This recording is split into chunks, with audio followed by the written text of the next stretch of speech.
One thing that you don't see on the show is I had a conversation with Tyler where, and this is why he ultimately ended up kicking Auguste's soccer ball, is that he felt like he saw Auguste saying different things to different people. I did feel socially and strategically like I'd made a huge mistake. We're like ripping up the floors, ripping off the ceiling.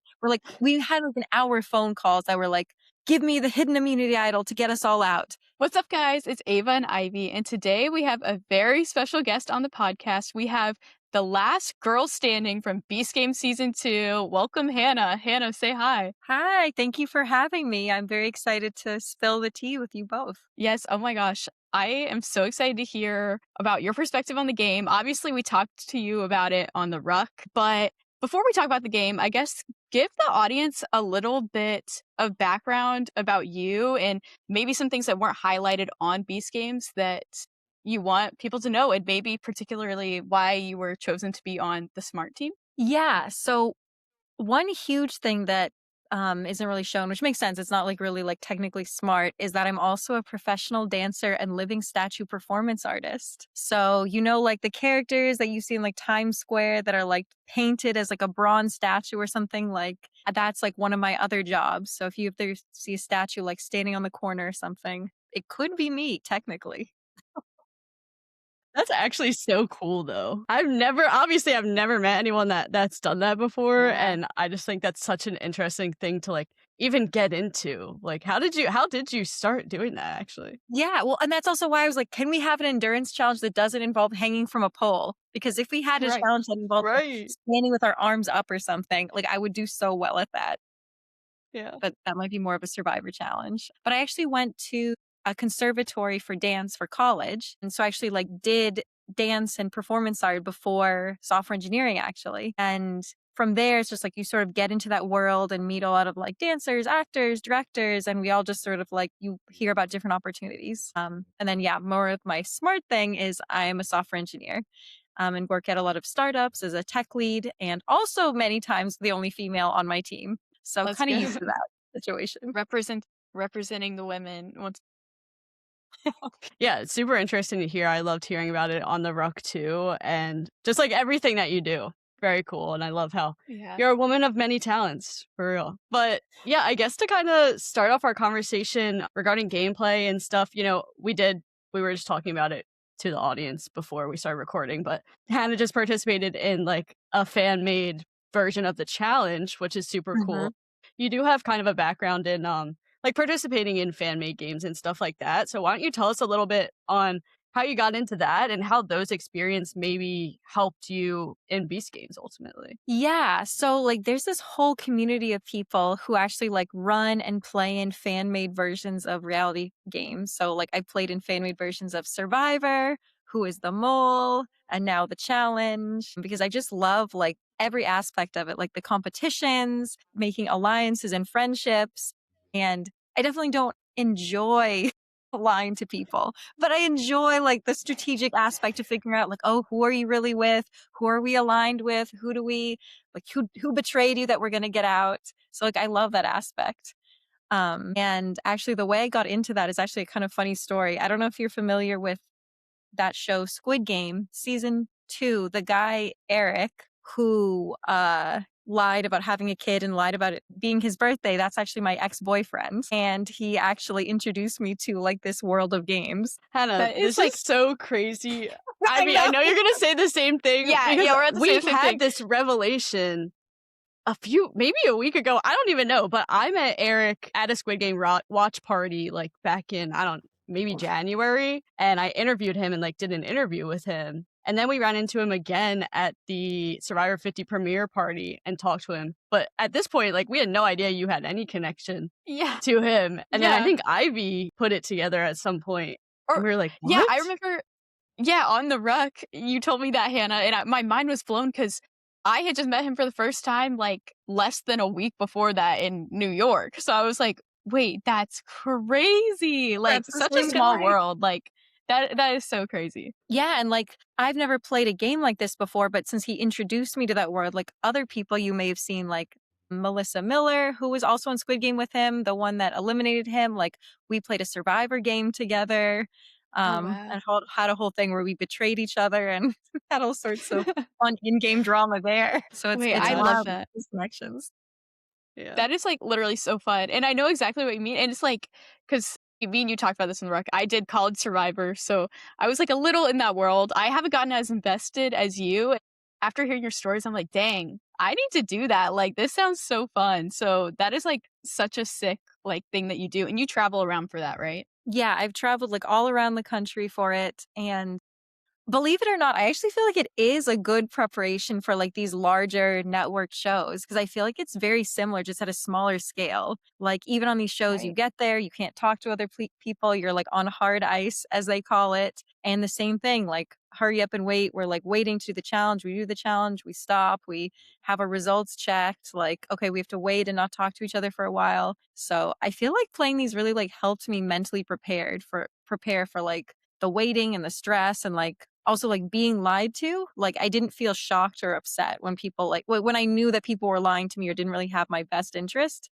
I'd already had that experience of being betrayed, so I wasn't really shocked or offended. I kinda knew how to, like, not freak out and just put it in my back pocket and be like, "Okay, this person lied to me. Great, hopefully I can get them out later." Right. Okay, that's awesome. I really love that. I guess then, like, compiling all of your experiences that you had previous to Beast Games, how did that, like, directly affect your strategy? And, like, did it shift at all when you found out what the theme of the season was? Yeah, so I think I kind of knew what my strengths and weaknesses are from that, and, like, I knew that my social game is definitely my biggest strength in general, just, like, genuinely getting to know people so that I hate to say it, but that they don't wanna get rid of me, whether it's because they think I'm a good ally or I think I just have a more sweet, innocent persona, so I think a lot of people have the perception that I couldn't lie to them or manipulate them, which, if I have Right. to, that's the direction I'll go in. And then also knowing like I tend to like panic during challenges, which is something I really need to practice. But like the Survivor challenge, I remember I explicitly didn't want to go last. I didn't want to do the big puzzle at the end because I was like, if I'm left to that last spot, I'm gonna panic and do poorly. And then I did the same thing. I went second and still panicked and did poorly. Oh, But no. like I knew that about myself. So I didn't want to be in like the place where I could like mess up a challenge for a team. But in my defense, I don't always mess things up. I've also won individual immunity in Survivor games under high pressure Nice. There you go. situations. There you go. Yeah, so obviously we've gotten to know you a little bit and we know that you're a very strategic type of person and I feel like we didn't really get to see that in Beast Games and it's also like I think you had a very strong social game in Mhm. Beast Games considering, you make it that far and everyone that we've talked to on the podcast and everyone that wasn't on the podcast have been like, "Hannah, she's just such a sweet girl. Like I just love Yeah. her so much." Yep. Like that's everything we hear. So we definitely want to like dive into all those small moments. So we're gonna rewind like all the way back, not to episode 1, but episode 3, I think it was.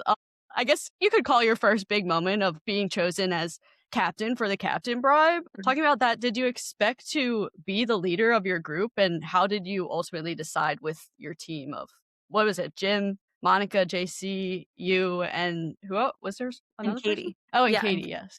Yeah. So, yeah. so I didn't 100% expect it, but I was hoping for it and I was planning for it. So first of all, like we got on that team because Jimmy said, get on a team that you can trust. And I'm not entirely sure why that combination of people came together, but they were just really good vibes. And Sue, who is also very strategic, actually came to me and Katie and she was like, I don't trust the other people on your team. One of you needs to be captain if that's what's coming next, because we just had a feeling based on the towers and the number of people, we felt like the captain bride was coming next. So she was like, if you can, one of you try. And so we kind of discussed, okay, what would be the reasoning for that? And we were thinking, okay, the other four already went across the obstacle course and sort of did something for their team. So let's pitch it as, okay, you all did something for me. Now let me do something for you. And I think it really helps because I think I do have that trustworthy street sweet persona, but it's also not a fake persona. Like I get really emotionally connected with the people I play games with, and it's really, really hard for me to betray them. So I remember like going up there and thinking, financially, it is a good idea to take this money. But I just like, for many reasons, but the emotional aspect, like I didn't want to betray them at all since I'd already given them my word and I felt emotionally close with them. So I think they could also just like feel that vibe from me that I was being honest about not taking the bribe. Right. Okay, that makes sense. And so obviously we know you didn't want to eliminate everybody, but is there any scenario where you would have hit the button? I mean, I think we thought that it would go up more. So I think it was easy at that point to not be tempted. And I think the question is how high it would go up to. Right.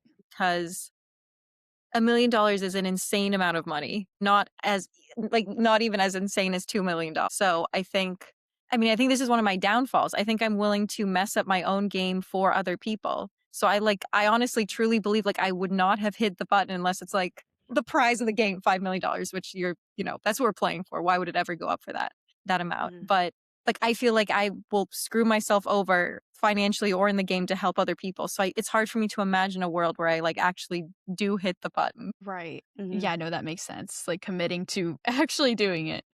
Yeah. Yeah, I honestly listen, I can sit here and say all I want, like, no, $1 million, like, I'm pressing it, but if it was, like, a team of my friends, I really don't I think I would do the same, like, there'd be no way that I'd press it unless it was the same prize pot. Right. Like, Yeah, I uh, mean, I don't know. everyone like when I applied, I'm sure on my application I said I would hit it, and I think a lot of other Right. people said the same thing because when you're sitting on your couch, you feel like you know how you're going to react, and then once you're in it, as you both know, you just feel so differently. Like you feel like these people are your actual family and your actual Right. life, or at least to me kind of felt like an alternate reality. Mhm. It's like you think you know how you're going to react, but until you're in it, you just don't know. Right. No, for And sure. I'm curious, comparing like one difference from season one, season two, I really liked how season two had Jimmy reading out like your reasonings for being there and like why, like what your reality is at home. Do you feel like that swayed you or like could have had the potential to sway you or maybe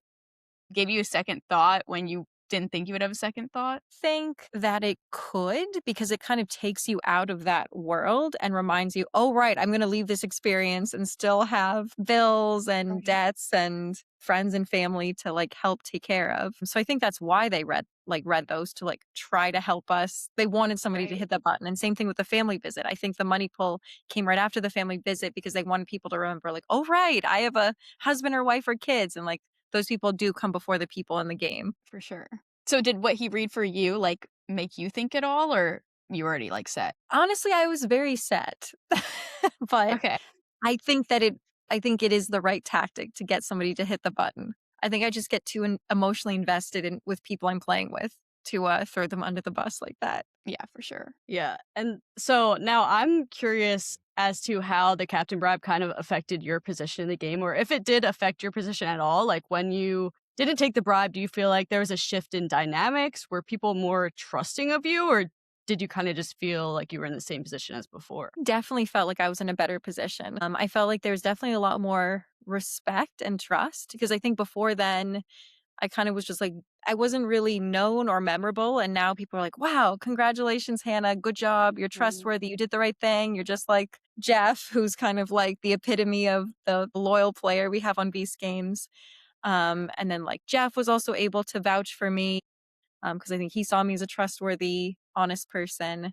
And like, I think in later parts, I think it would have helped me if I'd had the chance. Like, for example, I think if I'd ended up in the final two for Survivor, I think that would have helped a lot. Like, oh, Hannah gave up $1 million. Let's like repay her now. Or with the whole like smashing of the hearts with the strong versus smart challenge, like, I feel like I was definitely near the bottom of the whole cast, but I wasn't maybe at the very bottom because I was seen as somebody who they could trust to not take a Right. bribe. Yeah, yeah, that's a really good point. Kind of like talking about top 10 before it was top 10. Because at episode 3, how many people were there? Like 25 or 20? 25, yeah, 25 Okay. before the captain's bribe. Okay.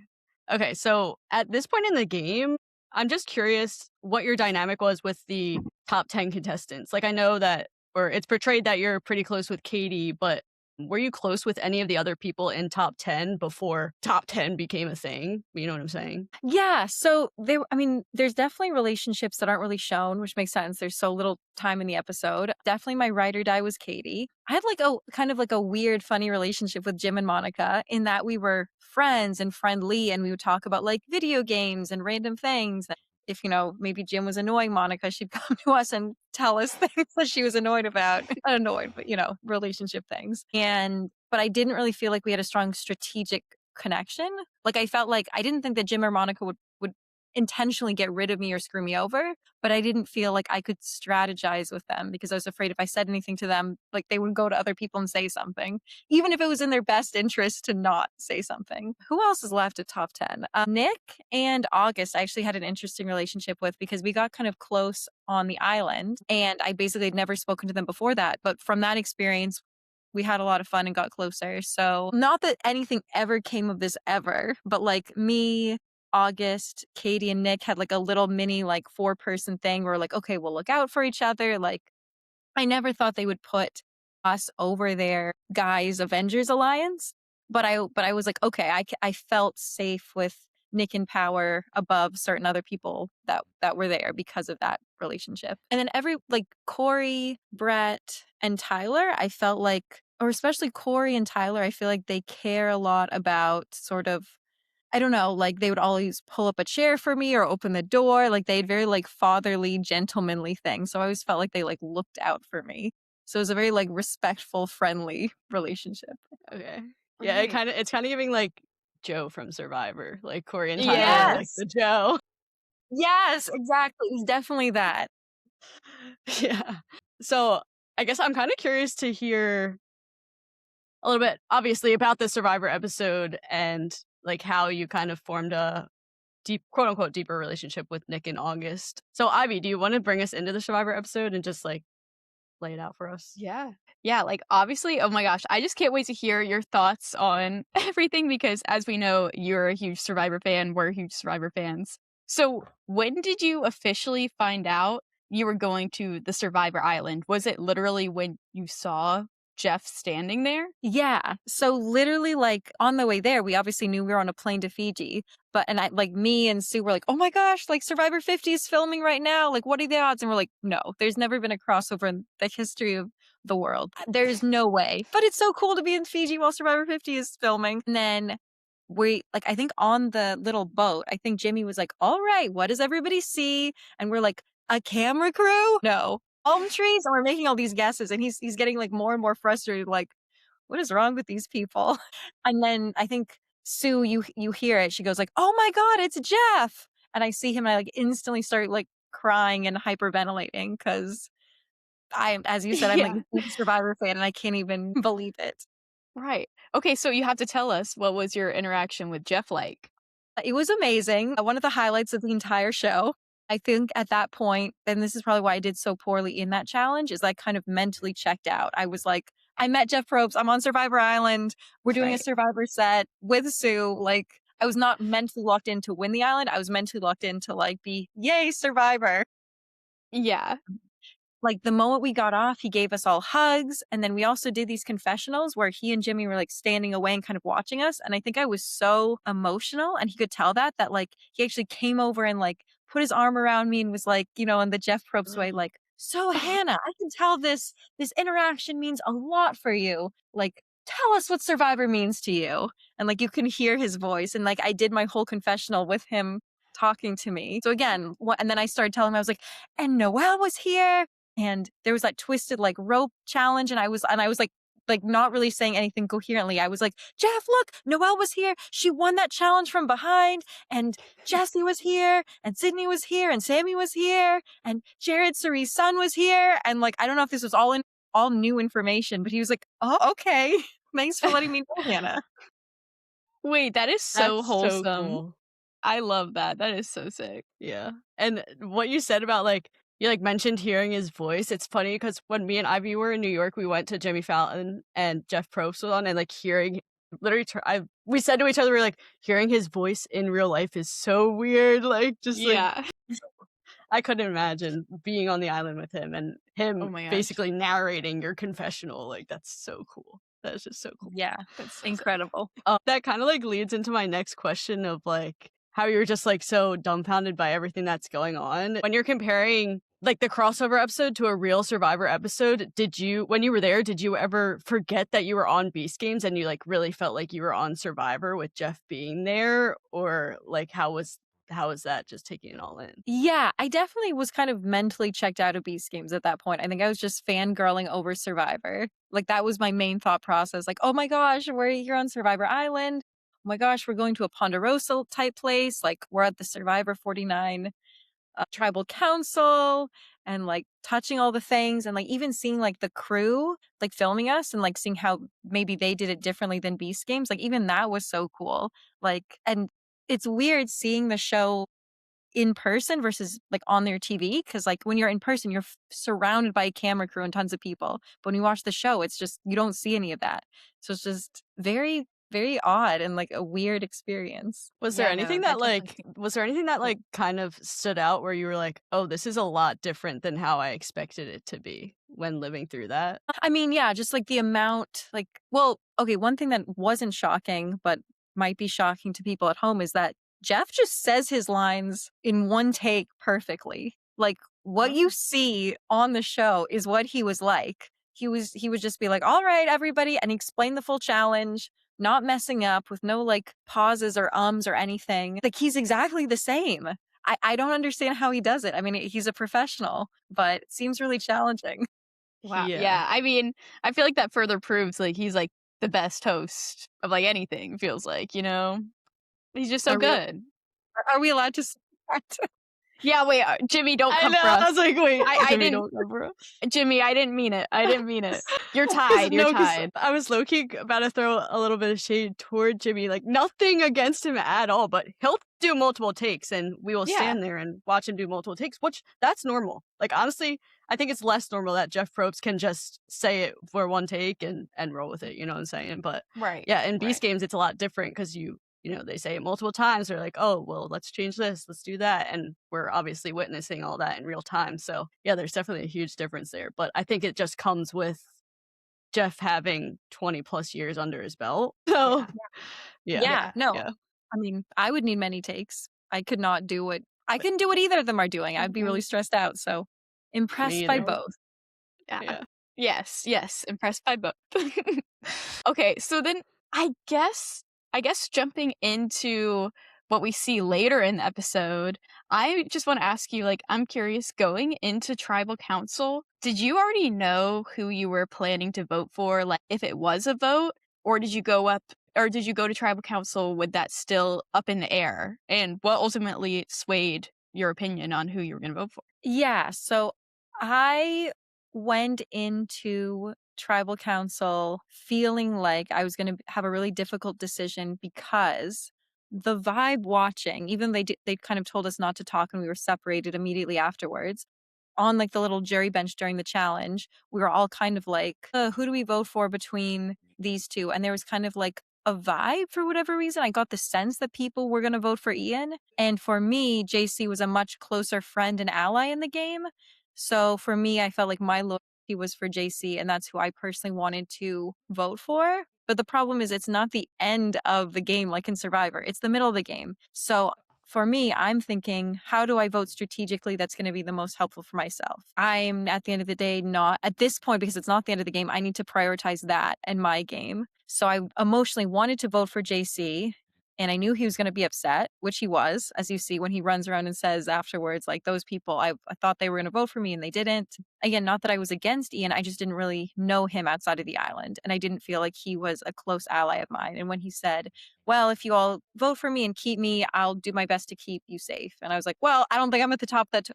So I don't think that helps. I don't think he's going to sacrifice himself for me. I don't think he's going to pick me to be on a team with him. So I don't think this really helps me. But it's like one of those things like on Big Brother where sometimes you kind of have to just vote for with the house for just to like not stand out. And Mm. Yeah. you see in the behind the scenes that Jeff, for example, did not want JC to win. So I wonder if I had voted for JC, if he would have wanted to be in the queue with me. Yeah. Maybe he wouldn't have reached out and had me be in the queue, or maybe he would have because he would have understood this was a loyal friendship vote, you know? Yeah, and that's just a great example of how, like, so little of a move could potentially affect the future of your Yeah. game. Like, maybe you wouldn't have been in cubes with Jeff, and then maybe he wouldn't have self-sacrificed. You never know. So, Yeah. yeah, it was definitely a strategic move on your end. I wanna know when the whole Jeff and JC moment went down in the episode of, like, Jeff calling out JC about, what happened in season 1, was it really tense in that moment? Was there anything that maybe got cut out that you remember specifically that wasn't included? Yeah, it was really tense, and I think the only thing that's cut out is just that it was longer and more intense. And I think this is what's, like, so interesting about these games is that if you're like, that was a betrayal for the people in the game, but not a betrayal for his family. And the question is, like, who you're playing with and also how you phrase things, and it's just really complicated because as some people have noticed, like, that happened and he didn't eliminate anybody, but it felt really awful for the people in the game and obviously did take money away from them, whereas, like, JT obviously hit the button, eliminated a bunch of people, but it seems like in our cast, at least, he celebrated. So it's just like a really interesting ethical question about like how does betraying people for money in games, like how does that impact other people, you know? Mm-hmm. Yeah, no, 1%. Yeah, Yeah. that's so And interesting it's to think kind of, about. yeah. And we've had this discussion, like, it's just so fun to hear from everyone's different perspective, especially from like you and other people in season 2 on like, okay, well, what's the right move here? And what's like, what morals are we following? What type of game are we playing? Is this Survivor where we're being cutthroat, or is this Beast Games where you can't hurt anyone or else you're cooked? And that Yeah. also leads into a whole nother discussion that maybe we won't dive into, but like season 1, we really feel like a lot of people, or not a lot of people, but the people that were villains were 100% villains to the audience. Like their edits were villain edits, whereas season 2, like, really didn't have as much villainous type of editing. Like Ian could have easily became a villain after the obstacle course, like could have had that really bad edit. There's like several moments through season 2 with JT too, actually taking the $1 million bribe. So it's just really interesting to think about and talk about with different people because everyone has a different opinion on what move is the right move and what move is the wrong move. So yeah, just Yeah, and like I feel like very much like how you're like, are we playing Survivor? Or are we playing Beast Games? And I think it's really interesting because it's almost like our mental state was like Survivor season 1, where everything is super honorable. Like if you go all the way back, there are people who are voting alphabetically because they didn't like the idea of voting people out. Like Oh, Richard yeah. Hatch having alliances was considered crazy and devious. And now if you're not in an alliance, people would be like, oh, what are you doing? You're not very strategic. You're not even playing. So it's just kind of interesting how I wonder if like Beast Games is going to evolve into more of a Survivor thing or if it's going to evolve more into a challenge thing. Like the game I just played, it was very much just like if everything is out in the open, you'll go up to somebody and be like, I'm sorry, I'm not with you. If you want to get rid of me, you got to put me up for elimination. And if you lied to people, that was considered like the worst thing in the world. Like it was worse to lie to somebody than tell them you're going to put them up. So I'm curious to see like which way Beast Games goes as a franchise. Yeah. Yeah, no, it would definitely be interesting to see how like the strategy evolves from this point on. And I mean, the games too. Like, they're diabolical already, so I can't wait to see what they do seasons from now. Yeah, it's yeah. going to get crazier, I think. Yeah. Oh my gosh, yeah. Which I guess, speaking of diabolical games, let's start to talk about, the red cubes, which I think is probably just still one of the most diabolical things that's happened in Beast Games. So of course they had to bring it back, and it was clear you, Jeff, and Kady were bonded at this point. And so was it difficult going in knowing that you guys were all close, or did it almost make it easier that you were going in with friends? Yeah, it was almost both because it's like going in, I was like, I would prefer all three of us to make it out because Kady was my closest ally. And I did feel like Jeff was an ally and a friend. I see all these comments online, people being like, they didn't even care that he self eliminated. They weren't friends with him. We were friends and are friends and did care. And we did not expect or ask him to self eliminate. I'll just say that also. I said multiple times in the cube, if you want to play a fair game, I will. I'm not going to make anyone self eliminate. And he said no, he was willing to do this for us many, many times. So we did not coerce him at all into doing that. How long were you in there before he self-sacrificed? I think like 6 hours ish. And I think he told us pretty immediately that that was his plan. And he kept saying, like, just tell me when. And I think it was a difficult, strange social situation because I didn't want to be telling him, like, okay, now it's time for you to self sacrifice. And at the same time, I kept thinking, oh my gosh, what if he changes his mind or something? Like, Oh my gosh, I yeah. can't ask you to self sacrifice. And he kept saying, I'm not going to self sacrifice myself. Somebody has to tell me. And eventually, I think eventually he was just like, all right, guys, it's time. I think he just was like, I can tell Hannah and Kady are not going to tell me to do this. I have to kind of be honestly like a father or uncle kind of figure and just like take the lead. And one thing you don't see is also like we went through every single person in the game and talked about like what's the best way to approach them? Did we feel like they were trustworthy? Like who's working with who? To kind of try to help me and Kady get an edge to sort of continue his legacy, I guess. Wow. Classic Jeff And move. I know, no, for real. That would have had me like shaking in my boots though if he'd said like he's like someone has to tell me. I'd been like, oh, I'm not gonna tell him. I can't tell him. So that's scary. Yeah, no, that was tough. And then even before then, we were like, well, what if there's a twist? That it can't be the same as last year. So as you see in like the behind the scenes thing, we're like ripping up the floors, ripping off the ceiling. We're like, we had like an hour phone calls that were like, give me the hidden immunity idol to get us all out. Give me the camera that smashes the handcuffs so we can all escape. And like eventually you see production come in and they gave us this whole long talk where they were like, this is not an escape room. One of you is getting eliminated. You cannot escape this. Stop doing what you're doing. Yeah. Actually play the game the way it's designed. That was so funny, you guys tearing up the floor. Like, what were you expecting to be Yeah. under the floor? Like an escape? Like, Yes. A But what if tunnel. there's like a escape thing down and like the first team to find it like just gets Oh my gosh. I don't know. hey, you never know. You never You know, know. you might have inspired them for another season. Maybe something like that will happen. Well, I hope the red cubes go away because that's a terrible emotional experience. But Yes. if they do stay, I hope there's some sort of twist like that. Yeah, no, absolutely.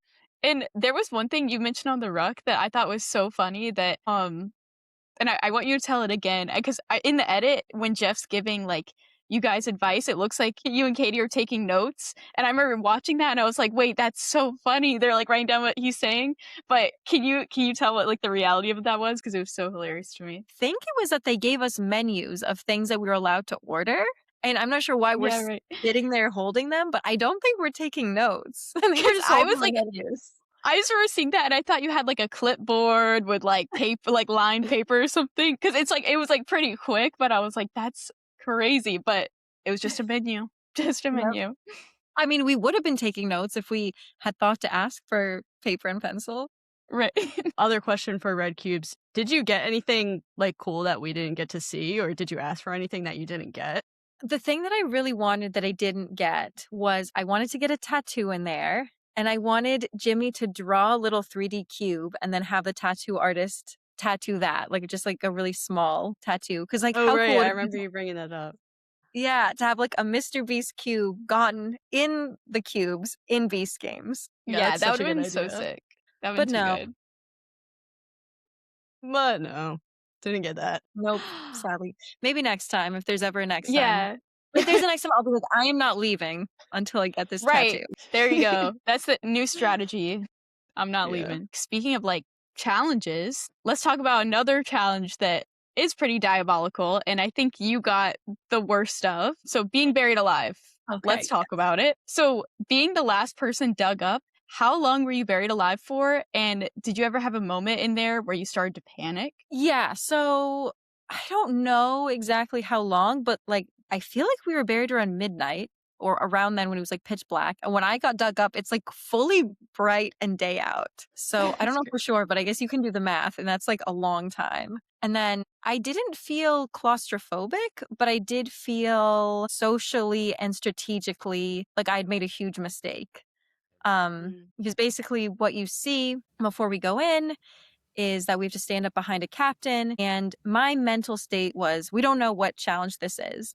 But if this is an elimination challenge at this point, Nick is going to choose almost everybody over me. Like if he has to eliminate 2 people or something like that. I was like, I think I'm kind of at the bottom. Not that he has anything against me. We are working together, but of the people left, I don't think I'm at the top of his alliance. So I felt like, okay, at the very least, can I stand behind Monica? I talked a lot about the coin, me not even caring about the coin. Just maybe some people panic and stand behind her, and then she'll keep me over other people. Or if it's a non-elimination challenge, she will prioritize me over other people in the future, which I think she does by giving me her vote in the phone call game. But then immediately afterwards, when we don't get the votes, Nick glared at me before he went into our coffins. And I just had this sinking feeling of, if this is elimination, I'm going home. And if it's not, I feel like he's going to like poison the well against me because he is very upset with me and he feels like I'm against him. Even though I repeatedly said, it's not that I don't trust you.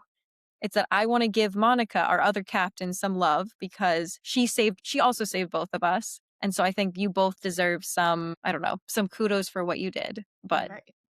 as you saw, he saw it as like, I'm against him. And as he says, me and Kady are now a liability for him. Oh my gosh, yeah. Yeah, that's brutal.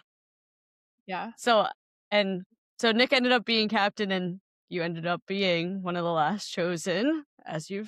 you've discovered or thought would happen. So when you came out to the remaining amount of money, one, what was your like initial reaction? And two, did you have a prediction of like who maybe took more than their fair share coming out? So I naively thought we talked about it so many times and everybody, you know, people look you in the eye, shake your hand and hug you and say, I love you, your family. I'm not taking more than my fair share. So I naively thought everybody was going to stick to that plan. And I actually do kind of believe that there's a chance that if me and Kady had stood behind Nick, he would have taken it because he would have felt like, oh, all the social things are as they should be. Like, we're going to stick with this plan. Though I don't think that's an excuse. He did blame me and Kady for it. You're a grown person. You can't blame me and Kady for your decisions. But I was expecting everybody to have taken 100,000.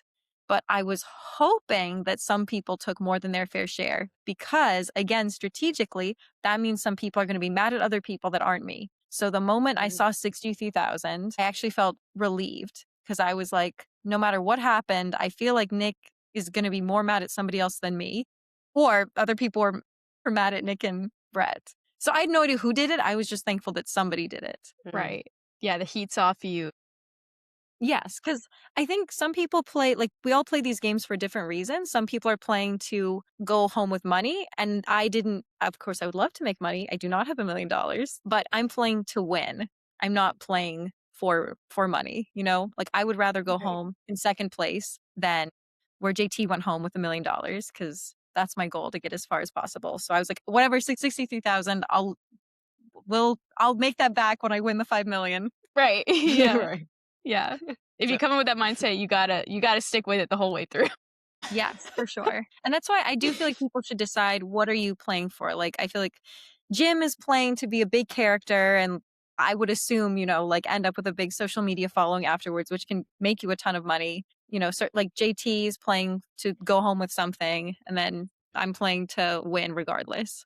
Like, I would literally rather win with nothing, like come in first without the 5 million, than come in second with the 5 million, which is dumb financially, but it's why I need to play these games. Yeah. Yeah. No, I mean, I completely agree with that mindset. It's the competitive spirit. You know, if you're a competitor, you're gonna want to win. So Yeah, exactly. And that's why, like, I play these other games. Like, I'm literally paying a game fee and then traveling around the US to play these games. Like, I'm losing money playing these games. But Right. that's how much I love them. yeah. And honestly, I would do the same. I'm not gonna lie. Like, I just want to play. And I was thinking about that the other day. Like, same with like Mr. Beast videos. Sometimes I forget that these people are competing for a grand prize, like money, and they have that motivation. Whereas I would be like, yo, I just want to come and play for fun. Like, yeah, obviously I'd want to win the money, but it's just But, fun like- to compete in those type of games and like be in those environments. So honestly, yeah. Yeah. Same. Yeah, no. Guys, we gotta form our own game now. We gotta form our own game, it sounds like. Yeah. Yeah. Yes. Or, I mean, I run a game, come play my Survivor game. And then I'll Yes. go film your confessionals and yell at you for talking and speaking over me while I'm trying to give the directions and all that. Yes. Yes. Would be a yes. grand time. Would be a grand Yeah. time. Should we start talking about episode 9 and what goes down in episode 9 now? So obviously now everybody has their share of the money, and let's talk about the bribing part. So how did you lock in your strategy, and were you confident that everything would work out like the way you planned? I was not confident. I was fully prepared for somebody else, aka August, to go through. And if that had happened, I'd spent every single one of my dollars and August went through, I was going to like just try to make as much money back as possible and either just leave with as much as I could or try to get through in the last round like Brett did with like 1 or 2 votes. Well, 2 votes. You can't get through with 1 vote. Yeah, you can't get through with just 1 vote. Yeah. But luckily it worked out. So what you don't see is it like things do happen a little bit of a different order, where the reason why I felt confident I could go through then was because Brett called me and I think he felt a little bit guilty about taking more than his fair share ahead of the rest of us. So he said, Hannah, I want you to go through. I want you to continue in this game. I will vote for you, and I will try to convince Corey to also vote for you. So if you can get the rest of the votes, you're through. So right there, I had to knew Kady would vote for me since she's a close ally, and then Monica and Jim, I also believed would vote for me. I was not planning to give them all my money. I wanted to give Kady and Corey money too. I was hoping I could give Kady enough money for her to bribe her way through too, and Corey as a thank you. But I like sent Jim that money to get 69,420 because he kept saying that that's a funny number and I want that. So without even asking him, I was like, okay, he'll enjoy this. I'll send it to him. And when he called and said thank you, I asked for his vote. And then, like, I think he proposed, like, if you send me and Monica all your money, we will point blank vote for you no matter what. And it sounds crazy. And I wanted to give other people money as well or keep something for myself. But, like, in a panic, it's like, I need to lock these down because what if I send him this and then he goes back on his word? And I felt like I already had Corey, Brett, and Kady locked in because those are people who, once they give their word, they don't want to go back on it. And I felt like I was afraid of what Jim and Monica might do. Again, not because they're against me. It's just Jim might do crazy things for the laughs. Like, oh, it's so funny. I got this from Hannah. Now let me take a big bribe from somebody else. Like, that just seems like something he would be willing to do. So I was afraid of that happening if I didn't do exactly what he said. Yeah. Yeah, I feel like that could be a move that Jim would pull. So I think you made the right decision in trying to like lock it in with them. And I feel like because I remember you saying like, "Oh, I'll send money to Monica too." And like once you said that, I'm sure he was like, "All right, then we're locking in Yeah. with Hannah's vote." So yeah. So you were the second to go through. Huge accomplishment. Like it's always hard to figure out like who's gonna end up getting the votes in those initial rounds. So props to you for doing that and being the first smart person to go through. When you were sitting there and watching everything else go down for the next couple of rounds, like were you surprised at the players that made it through, or maybe surprised in a way, or surprised at the way certain players did make it through, or was it more of like expected who was gonna come to final six? I was surprised at certain things. For example, I thought Corey would go through earlier because he was very well liked by everybody. And I think Corey was somebody who everybody felt like deserved to be there. I kind of feel like, just side note, it's a game. So nobody really deserves anything more than others. So I feel kind of like I don't know about like deserving. Mixed feelings about that. Like I think just everybody deserves whatever money they leave with because that's what they ended up like getting. But that was sort of like the vibe in the game. Like Corey deserves a lot. Tyler was really well liked, so I understood that he went through first. That made sense. Though I felt really frustrated that he went through first because I felt like he was somebody who'd go through no matter what because he was liked by sort of everybody. So I was like, I literally said on the phone, like this isn't shown, but on the phone to everybody, I'm like, why are we sending Tyler? He can help. He can help anybody at any time. Like there's no danger if he asks for votes. But I think it's like he really wanted to go through and felt kind of panicked, as we all did. And then who else would I mean, I wasn't surprised also by the final vote because it made sense to me that Nick voted for Brett because they were much closer. And I was also shocked that Brett tried to bribe Jim because I was like, in every world, Jim is voting for Monica. Don't waste your money. Like, just give a big bribe to Kady and Nick and be done Right. with it. Like, there's no way Jim is not voting for Monica. Yeah, no. That makes sense. Yeah, I like that perspective too of like, yeah, nobody deserves to go through. Like, it is a game at the end of the day. You know, like, I like that perspective. Yeah, that's just so funny to hear, like, as somebody who got to see, you know, the behind the scenes dynamics or the things that were just cut out of the edit, hearing who you knew like Tyler was gonna make it through. You knew Corey was gonna make it through. That's super interesting to hear. Mhm. Yeah. And Yeah. like same with like going off that regarding Brett being the final person to move through, like maybe my memory is just wrong, but I feel like throughout the whole season they never showed Nick and Brett being like allies in a sense, like almost in a way they were like against each other in alliances as a viewer standpoint. So yeah, I think obviously they did that on purpose for the audience, so the cliffhanger would be crazy. But yeah, it's just interesting to hear from that perspective where like Brett and Nick were friends, like they were in an alliance. It wasn't just like one versus the others. Yeah. Yeah. Yeah, and I think Yeah. the other thing you don't see is, like, in all our downtime, there's a lot of socializing that you don't see. Like, for example, like, all the strong guys are in one um, bunk together. So they had a lot of time to socialize without us. And so it's Mm. like kind of a difficult situation because, like, unlike Survivor, where everybody's on the beach together at night, or in Big Brother, you're all in one house. I mean, I guess we're kind of in one house, but like there's many times when you're just completely isolated. Like they'll say, okay, go to your bunk and wait for this storm to be over. And so it's just like you're almost forced to socialize with certain people more than others. So it's like these little factors that you don't really think about as a viewer, but like in practice, it's like, okay, yes, they've had way more. Like, I don't think I'd even spoken to Nick, Ian, or Auguste, or maybe Strongman Tyler until Fiji. Like, I never spoken one word to them. So it's almost like, how could I get on the top of one of those alliances when I'm 3 weeks behind as far as friendship goes? Like, Yeah. I feel like sometimes it's like there's literally nothing I could have done differently to get like more in, you know?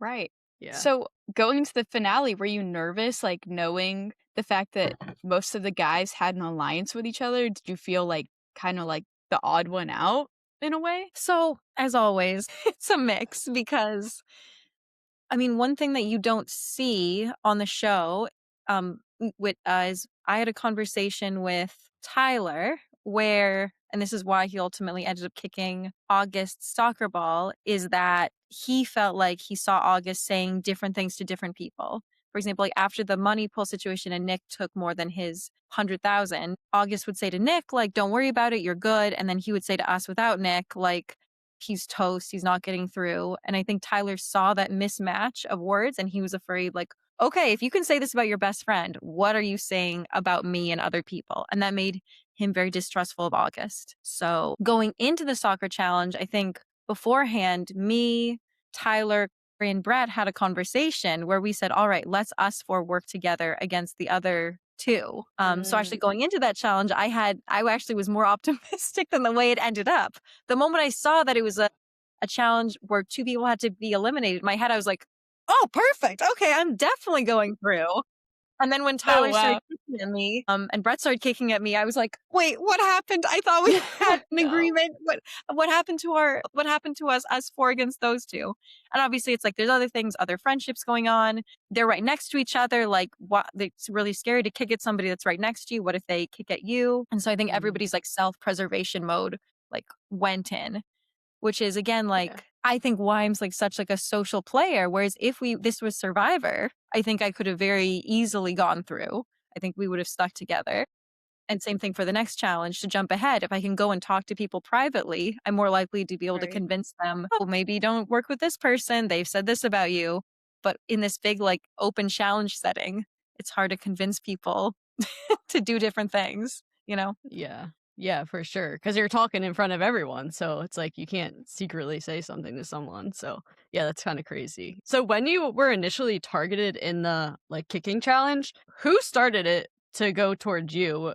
I'm assuming like August was pushing, obviously, but was he the first one to be like, all right, everyone go after Hannah? Like, how did it come down to that? I think Tyler was shooting in me and Corey's direction, but it didn't feel like personal against me. It felt like I'm afraid to kick it at anybody near me. Mm. And he sometimes say I'm kicking in that direction. Sometimes it's Hannah, sometimes it's Corey. So, I mean, I think Tyler started it off. August and Jack were definitely kicking at me. Corey gave me his word he wouldn't kick at me. And I think that's very, very important to him. Luckily for me. So he never kicked at me once. At one point, he was just kicking off the ledge and everyone else was kicking at me. And I was like, okay, this is better than nothing. But I'm just like waiting to lose at this point if nobody's going to kick at somebody else. And then Brett, I think, was kicking off the ledge for a while as well, because I think he didn't want to betray me. He just, in the middle, he just wanted to stay out of it and just stay safe. But then at one point, I almost kicked his heart. And so he was like, Han, I don't want to kick at you, but you might accidentally eliminate me. So I just have to try to eliminate you. Yeah. Right. I have a question Yeah. about like every time that you kicked the ball, would production like make you call out who you were aiming for, or did you not have to say anything? Think Jimmy was like, he'd be like, Hannah, who are you kicking at? And like, you didn't have to say a name, but you'd have to say something.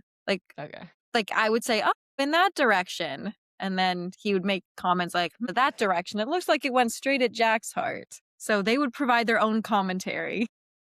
Okay, yeah. Okay, so I guess the moment when, the target's on your back and you end up bringing up the point like, "Hey guys, like I'm not the biggest threat here. Why not keep me around?" Do you feel like that was the thing that ultimately got Tyler to target August?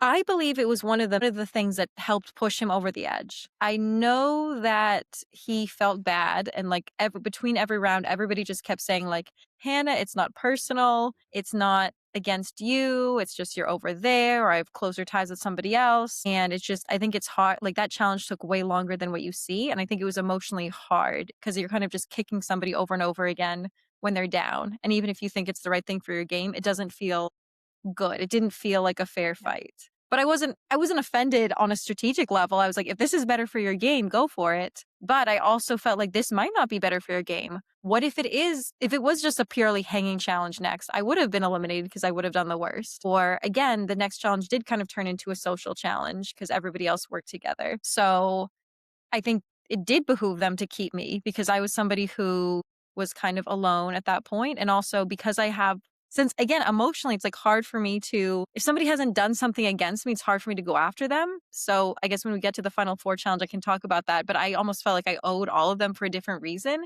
So I like really wanted somebody to accidentally eliminate themselves because it would be hard for me to choose one of them. So anyway, all that to say, I think it was also strategically the right thing to do what Tyler did. And I do think my speech helped because it explained why. Yeah, 100%. Yeah, and I 100% agree that, like, that was the best strategic move for Tyler. August has clearly shown that he, uh, I don't know, very, very strategic, I guess you call it. And then, as you said earlier, Tyler noticed how August says one thing to one person and another thing to another. So, yeah, I think I would much rather want to move forward with you, who's essentially been honest with Tyler this whole time. And like you said in the beginning, kind of had an alliance going into the final six. So I don't know. I feel like that I would choose you over August anyway. So, with all that to say, I guess, were you ultimately surprised that Tyler did, after all, go for August after going through these like up and downs of like, "Oh, I'm fine going into the challenge." And then you were like, "Oh, I'm not so fine because everyone's targeting me." Yeah, I was shocked. I mean, I was at first upset when everybody was kicking at me because I was like, this wasn't the plan, guys. If you wanted to kick at me, why make this deal at me you know what I mean? Like, I was like, why make that promise to me if you're not going to hold it up? But I think the challenge is Mm. what turned it into that. So I was shocked that he switched and kicked at August instead because even though he was like doubtful of August, like how of him ending up betraying him, they were much closer friends and allies than I ever was to either of them. So I was a little bit shocked. And I think it was like a full 5 minutes of silence afterwards where I think August just couldn't even speak because he was in such shock. You could Yeah, like that hear a pin drop. It was insane. I could Yeah, that's not imagine crazy. that. The edit made it you could feel like it was awkward. It was just Yeah. crazy. So I couldn't imagine being there in person. No, yeah. I felt so awkward just watching it. Like I was like, "Oh, oh, that's bad." So yeah, I do not envy that you were in that room. That's definitely tough. Yeah, it was wild. Just again, like I think one of these ways that these like fan made shows help with this is that the moment I was betrayed, rather than panicking, I was like, okay, I just need to change my tactic. What else can I do? Whereas you see in the phone call game, when things don't go August's way, full on panics. And I get that. That's how I was my first Survivor game when somebody was working against me. I panicked. But now that I've had the experience of people like lying to me and betraying me. Once that happens, instead of panicking, I'm just like, okay, that didn't work out. What's the next maneuver I can make? And also realizing like the more panicked you are, the less people want to work with you. Like people can almost like smell your desperation and they're like, oh, that person is out of control. They're going to tank my game and don't want to work with you. So I also wonder if like August continuously saying, kick at Hannah, kick at Hannah. Like I wonder if that just like frustrated Tyler and made him feel like, okay, I don't know what August is doing, but it's making me stressed out. Yeah, no, that completely makes sense because you're right. Yeah, nobody wants to work with somebody who's freaking out because then you're gonna start to freak out too. And like, I don't know, yeah. But I'm glad your previous experience helped you through. It let you pivot at a moment's notice. For sure. I guess moving into the next challenge, when you saw what the concept of it was, did you think that you were going to be the one to do it? So I felt like I needed to hit the button to ensure my safety, and I wanted to hit the button. The problem is the other three, while I was, I don't know, doing who knows what, giving a confessional or looking at my poll or something, went and had a conversation, agreed they'd each memorize 5 blocks together, and which totally makes sense. Like, they were all much closer to each other than me. So So totally all fair. 3 of them, though, right? Yes. Yes. Tyler Okay. memorized the top 5 blocks. So once again, all alone. And Yeah. What's new?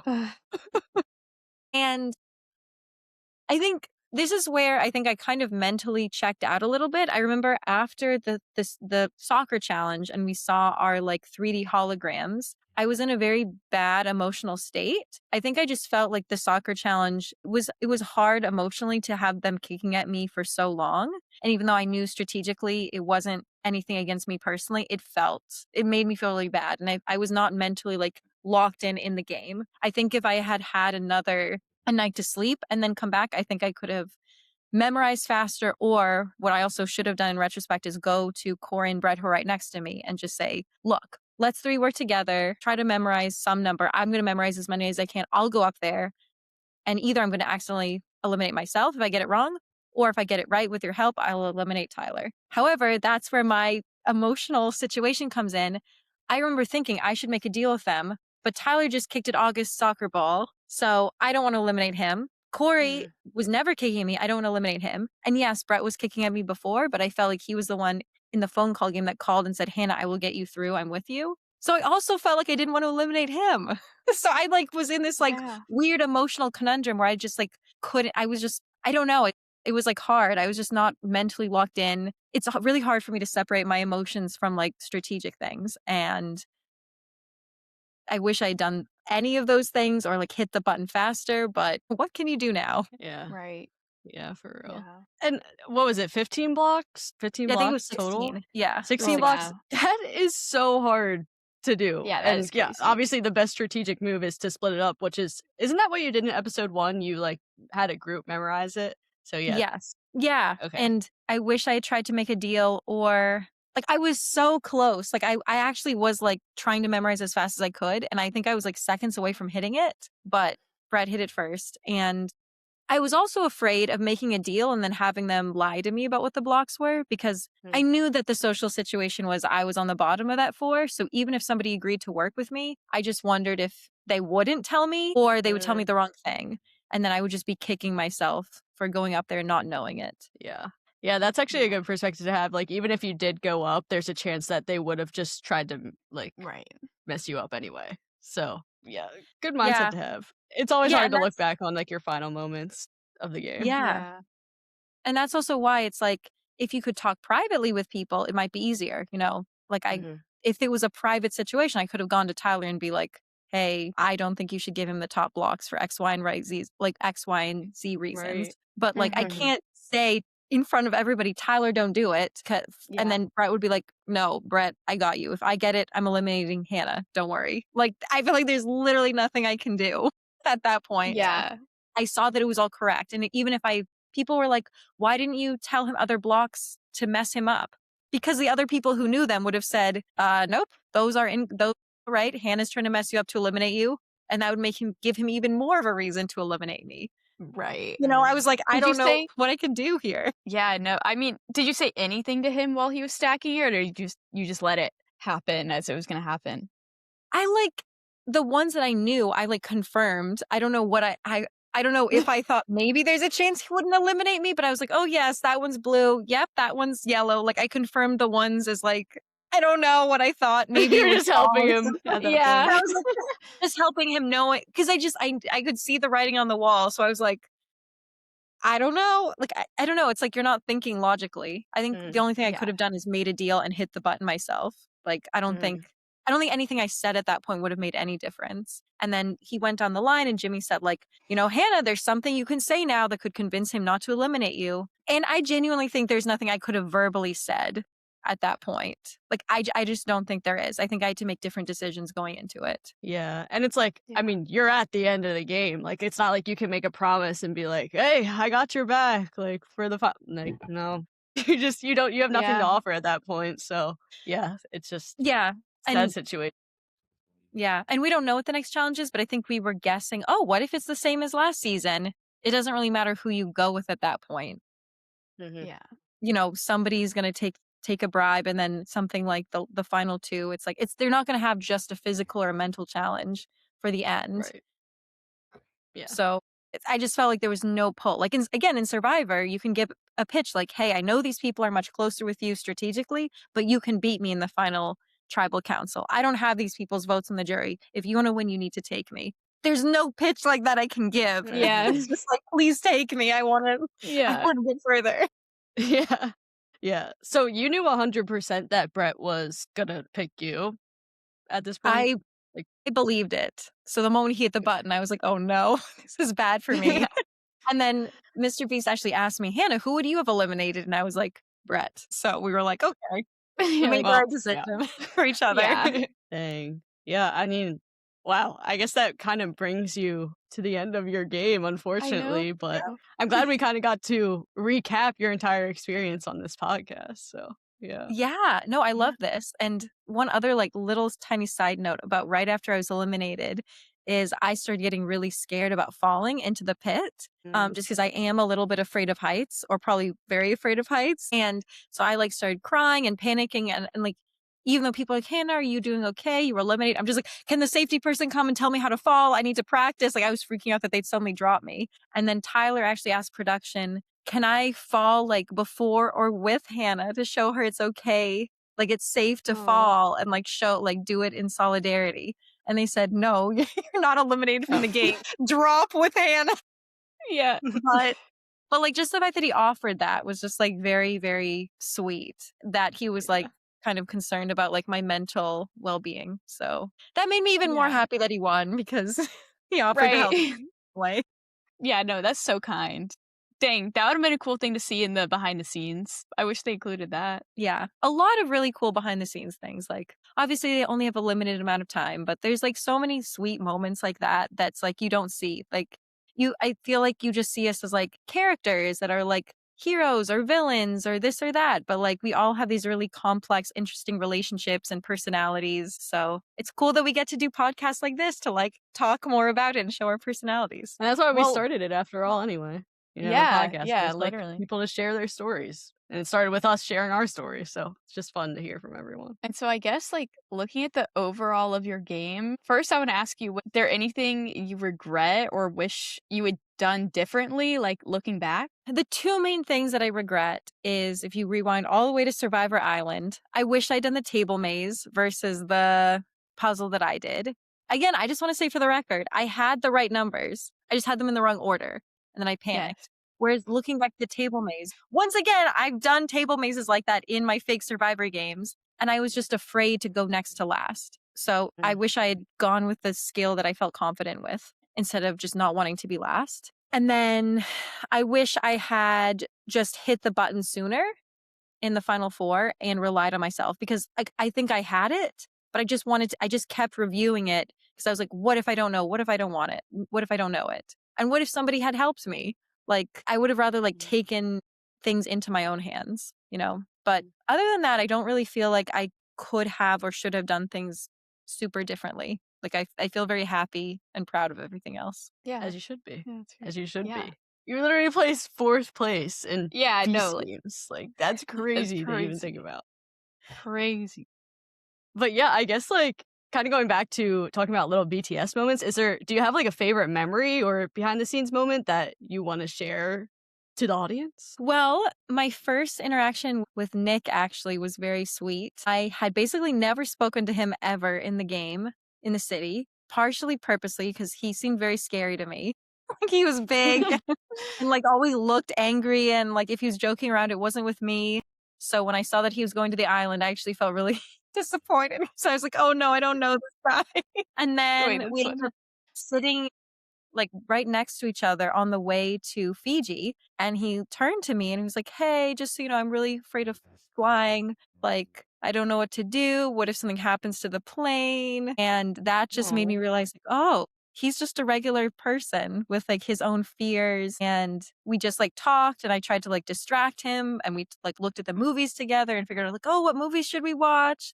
Like, what are you going to do for this like long flight? And we like kind of became friends on the way to Fiji. which I think also Oh. strategically did impact my game in that he definitely wanted to protect me in the strong smart, like when he won the smart challenge, and why he was so upset when I stood behind Monica instead of him, because I felt like he was like, wow, we have a genuine connection and you didn't stand behind me. Yeah, that like literally puts even more context to the situation too. And I do want to say, like, when we had Nick on the podcast, before we actually started talking to him, I was like, wait, I'm kind of scared. Like, he's Yeah. this wrestler, like, Yeah. like big muscular man, but he's so chill, like so nice. So Yeah, it's just and, fun. and that's why he was in such a good social spot, and that's why we're also so shocked he took more than 100,000, because I feel like he was universally loved. He was like on, if there's any sort of social component, he was on track to win. Like again, you don't see this, but in the smart challenge where we have to like memorize, I like turn to Nick and I'm like, oh, I hope you win, and I'm not going to hit the button, even though I feel like I can get to the end now. And I think everybody felt like Nick was their ally and would protect him. Like, I feel like we like universally elected Nick. Of course, he had to eliminate 3 of us, but it's just like he had a lot of social capital in the game. Right. Yeah, that's so interesting. So I guess knowing now everything you know about Beast Games and everything you know about, reality competitions in general, what's your top piece of advice for anyone wanting to be on Beast Games or another reality show? Ooh, that's a good one. I mean, I guess one is to not panic when something happens that doesn't go your way, because whether it's a challenge or strategically, panicking is not going to help. And two, this is really hard, but I think if you want to do well at the end when it gets really emotionally difficult, you need to separate your emotional your emotional relationships with your strategic relationships, because I think one of the reasons why I didn't make a deal with Corey and Brett is because I didn't want to verbally say I would eliminate Tyler or say that and then eliminate Brett. Like I felt like I was between a rock and a hard place, but that was not the right strategic move at all, to just do nothing. Yeah, so I think making that separation. But it's really, really hard. It looks so easy from your couch, but it's really hard to separate those two. Yeah, yeah, and I couldn't imagine in like that making it that far. Because honestly, in top 50, I was like, "Dang, I really like all these people. Like, I don't Yeah. want to eliminate them. Like, and that's 50 people. So Right. getting down to top 4, top 6, or whatever is just it's crazy to even like think of what I would do.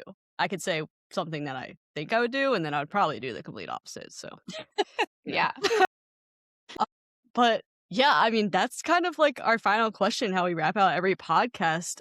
Is there anything that we didn't cover that you wanted to speak on that you can think of? I mean, yeah, I think my only other like 30-second thing is just like, I feel like me and Katie were doing so much more than you can see. Like every day we would sit down and think, okay, what relationships are important to us? If this person wins, what do we say to this person? Who should we try to align with? And I mean, I think it's true for everybody. Like in the game, everybody was doing so much more than you actually see. So, unlike those Reddit comments that just say we're NPCs and hanging around and not doing stuff, we were doing things. Okay, you just don't see it because they're not big memeable moments. Yeah, right.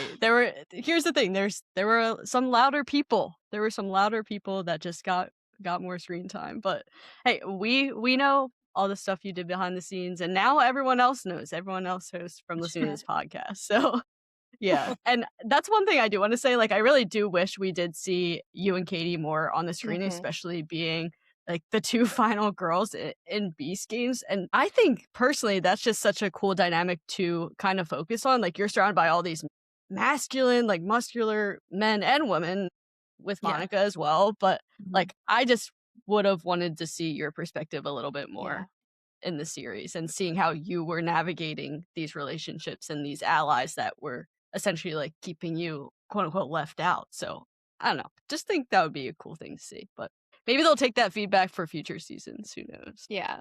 Maybe. Let's hope. Yeah. But yeah, I guess that brings us to the end of the podcast. Thank you, Hannah, so much for coming on. It's been an awesome conversation. We've loved getting to know you both on the ruck and more on this podcast. So it's been fun. It's been a time. Yeah. Thank you both so much. Yes, of course. Do you want to shout out your social channels or I guess anything that you have coming up that you want people to pay attention to? Yeah, no, I mean, my Instagram is HK Wrigsley on Instagram, and that's pretty much the main place that I post and do stuff. I post stuff about these fan-made reality competition shows, dance, video games, lots of Beast Games things. So, yeah, come check it out, I guess. Awesome. Yes. Awesome. But that brings us to the end of this podcast. Thank you so much for listening along. Make sure to like and subscribe to our channel and go check out all of our other behind the scenes content.